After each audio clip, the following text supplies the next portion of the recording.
اعوذ باللہ السمیع العلیم من الشیطان الرجیم بسم اللہ الرحمن الرحیم سبحان اللہ والحمد للہ ولا الہ الا اللہ واللہ اکبر لا حول ولا قوة الا باللہ العلی العظیم۔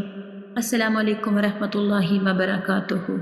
آج میں اس واقعے پہ بات کروں گی جو ابھی کچھ دن پہلے موٹر وے پہ ہوا ہے۔ اس واقعے پہ میں اس وجہ سے بات کر رہی ہوں کیونکہ میں خود بھی ایک عورت ہوں اور ایک ماں بھی ہوں، اور ہم میں سے کوئی بھی بحیثیت انسان بھی اس تکلیف کا اندازہ نہیں کر سکتا جس سے وہ فیملی گزر رہی ہے۔ واقعہ کس وجہ سے ہوا، کیسے ہوا یا کیوں ہوا، شاید اس کا جواب ہمارے میں سے کسی کے پاس نہیں ہے، لیکن اس واقعے کی وجہ یہ صرف کہہ دینا اس کو رات کو گھر سے نہیں نکلنا چاہیے تھا، یا اس کو اپنا پیٹرول دیکھنا چاہیے تھا، یا اس کو یہ کرنا چاہیے تھا، اس سے ہم اپنی رسپانسبلٹی سے بھاگ نہیں سکتے۔ ہم بجائے یہ کہ اپنی نااہلی کو تسلیم کریں، ہم ہمیشہ بلیم گیم پہ بلیو کرتے ہیں۔ یہ صرف ایک واقعہ نہیں ہے، یہ ہماری سوسائٹی کا مزاج بن چکا ہے کہ جب بھی کوئی واقعہ ہوتا ہے تو ہم ہمیشہ دوسروں پر بلیم کرتے ہیں۔ اس میں تو آپ کے پاس یہ ایکسکیوزز ہیں، چلے مان بھی لیا کہ اگر اس سے یہ غلطی ہوئی ہے تو اگر اس کا پیٹرول ختم نہ ہوتا، اگر اس کی گاڑی کا ویسے ایکسیڈنٹ ہو جاتا، اس کی گاڑی کا ٹائر خراب ہو جاتا یا کچھ اور اس کے ساتھ مس ہیپ ہو جاتا، تو اس صورت میں پھر رسپانسبلٹی کس کی تھی؟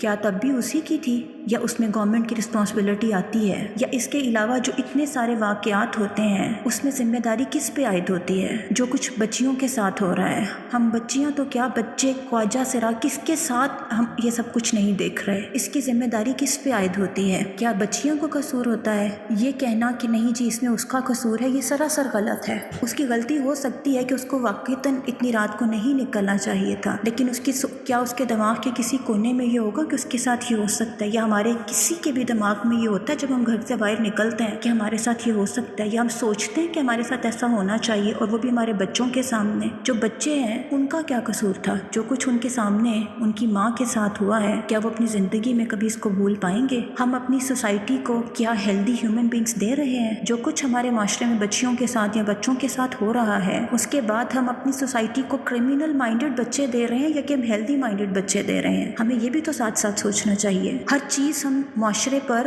یا گورنمنٹ پہ بھی نہیں پھینک سکتے۔ کیا ہم یہ سوچتے ہیں کہ ہم اپنے گھروں میں اپنے بچوں کی تربیت کیسی کر رہے ہیں؟ کیا ہم ان کو اپنی اسلامک ویلیوز یا ان کو اپنے وہ جو اقدار ہیں جو ہمارے معاشرے کا خاصہ ہیں، کیا ہم ان کو بتا بھی رہے ہیں؟ کسی بھی جو بھی انسیڈنٹ ہوتا ہے نا، اس کی کوئی نہ کوئی روٹ کاز ہوتی ہے۔ ہمارے معاشرے میں یہ سب کچھ اس قدر تیزی سے کیوں پھیل رہا ہے؟ ہم سب کو یہ سوچنے کی ضرورت ہے۔ جو کچھ ان کے ساتھ ہوا ہے نا، اس کا کوئی جو ہے سبسٹیٹیوٹ نہیں ہو سکتا، یا جس تکلیف کو اس عورت نے فیس کیا ہے نا، کوئی بھی اس کی جگہ پہ کوئی جا کے اس تکلیف کا اندازہ نہیں کر سکتا۔ میں اللہ سے دعا گو ہوں کہ اللہ تعالیٰ ان کو صبر اور حوصلہ دے اور اس کے بچوں کو اپنے حفظ و امان میں رکھے، اور میں ایک عورت ہونے کے ناطے سب کے لیے دعا کرتی ہوں کہ یا اللہ پاک میرے ملک کی تمام عورتوں کو، ماؤں کو، بہنوں کو اور بچیوں کو اپنے حفظ و امان میں رکھ۔ لیکن اس کے لیے گورنمنٹ پہ رسپانسبلٹی آتی ہے، ان کو سیکیورٹی کا انتظام رکھنا چاہیے۔ جو لوگ گھروں میں آ کر یہ سب کچھ کر جاتے ہیں، ان کے لیے آپ کیا کہیں گے کہ جن کے گھروں میں ان کے شوہر بھی موجود ہوتے ہیں، ان کے بچے بھی موجود ہوتے ہیں، وہاں پہ بھی یہ سب کچھ ہوتا ہے؟ تو ہمیں بحیثیت امت سب کو مل کر اس کے خلاف لڑنا پڑے گا، اور اس کا حل صرف اور صرف جو ہے نا اللہ پاک نے جو بتایا۔ کیا ہم یہ سمجھتے ہیں کہ ہم اللہ سے زیادہ سافٹ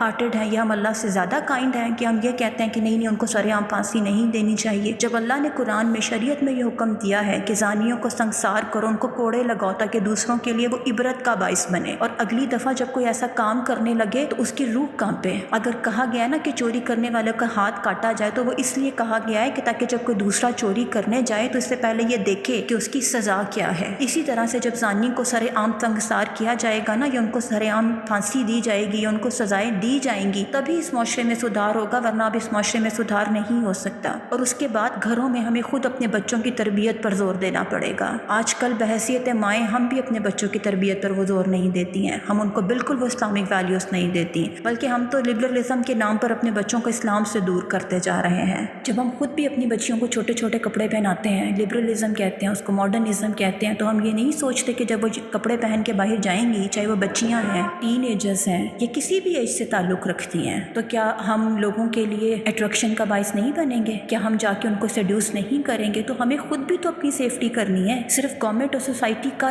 یہ ان کی رسپانسبلٹی نہیں ہے، یہ ہماری اپنی بھی رسپانسبلٹی ہے۔ ہم کسی کو سدھار نہیں سکتے، لیکن ہم اپنے آپ کو تو سدھار سکتے ہیں نا, ہم اپنے بچوں کو تو سدھار سکتے ہیں, ہم ان کی تو اچھی تربیت کر سکتے ہیں. اگر ہم گھر میں ہی اپنے بچوں کی اچھی تربیت نہیں کرتے تو وہ کیسے معاشرے کے اندر ایک ہیلدی پارٹ پلے کریں گے؟ سب سے پہلے تو ہمیں اپنے آپ کو صحیح کرنے کی ضرورت ہے, ہمیں اپنے بچوں کو صحیح تربیت دینے کی ضرورت ہے. جب تک ہم اسلام کی طرف نہیں پلٹیں گے نا, ہم کبھی بھی ایک اچھا معاشرہ نہیں قائم کر سکتے. یہ ہماری خام خیالی ہے کہ ہم اسلام کو اپنی سوسائٹی سے باہر نکال کے ایک اچھا معاشرہ قائم کر سکتے ہیں. ایسا کبھی بھی نہیں ہو سکتا. جتنا آپ اسلام سے دور جائیں گے نا, جتنا آپ ماڈرنزم اور لبرلزم کو اڈاپٹ کریں گے, آپ مورل ویلیوز سے دور ہوتے جائیں گے. آپ ریلیجن کی بات نہ کریں, یہ جو واقعہ ہے, یہ اس قسم کے جتنے واقعات ہیں وہ کسی بھی سوسائٹی میں ایکسیپٹیبل نہیں ہے. آپ ریلیجن کو بھی نکال دیں, انسانیت یا ہیومینٹی بھی آپ کو اس کی پرمیشن نہیں دیتی. تو سب سے پہلے ہمیں یہ سوچنے کی ضرورت ہے کہ آخر خرابی ہے کہاں پہ. ہمیں اس خرابی کی روٹ کاز کو ڈھونڈنا ہے.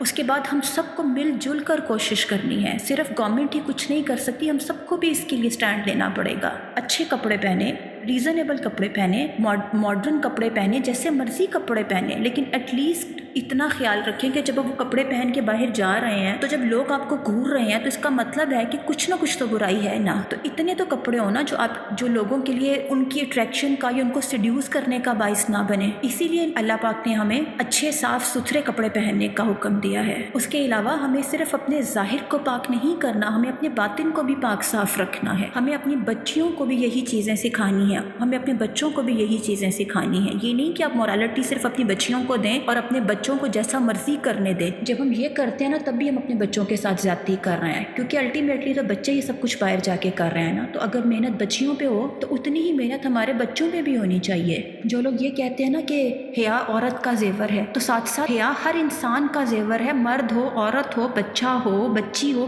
کوئی بھی ہو, اگر آپ کے اندر حیا ختم ہو جاتی ہے نا, تو پھر تو آپ جو مرضی کرتے, پھر آپ کو کوئی پوچھنے والا نہیں ہے. یہ جتنے کیسز ہم دیکھتے ہیں وہ سب سائیکو ہی ہو سکتے ہیں نا, ورنہ کوئی ذی شعور انسان جس کے اندر ذرا سی بھی غیرت ہوگی یا جس کے اندر ذرا سی بھی انسانیت ہوگی, وہ کم سے کم بچوں کے ساتھ یا بچوں کے سامنے ان کی ماؤں کے ساتھ یہ حرکت کرنے کا سوچ بھی نہیں سکتا. یہ تو جانوروں سے بھی گری ہوئی حرکت ہے. تو ہم سب کو اس کے لیے کوشش کرنی پڑے گی, ہمیں بحیثیت قوم اس کے لیے کوشش کرنی پڑے گی. اور اس کے لیے سب سے بڑی جو چیز ہے نا, وہ یہ ہے کہ جس طرح سر عام لوگ یہ کر رہے ہیں نا, اسی طرح ان کو سر عام پھانسی دینی چاہیے. آپ کو یہ اسلامک لا امپلیمنٹ کرنا پڑے گا. اگر آپ اپنے معاشرے کو واقعی میں سدھارنا چاہتے ہیں نا, اور لوگوں کی ویلفیئر کے لیے کچھ کرنا چاہتے ہیں, تو ایک دفعہ لوگوں کو سر عام سزائیں دیں تاکہ وہ دوسروں کے لیے عبرت کا باعث بنے, اور لوگ کوئی بھی کرائم کرنے سے پہلے ان کی روح کانپے. میری اللہ پاک سے دعا ہے کہ اللہ پاک اس واقعے سے ہم سب کی آنکھیں کھولے اور ہم سب کو سبق سیکھنے کی توفیق عطا کرے, اور ہم سب کو اپنے بچے اور اپنے بچیوں کی تربیت کرنے کی توفیق عطا کریں. اللہ پاک ہم سب کو اپنے حفظ و امان میں رکھیں. اللہ حافظ.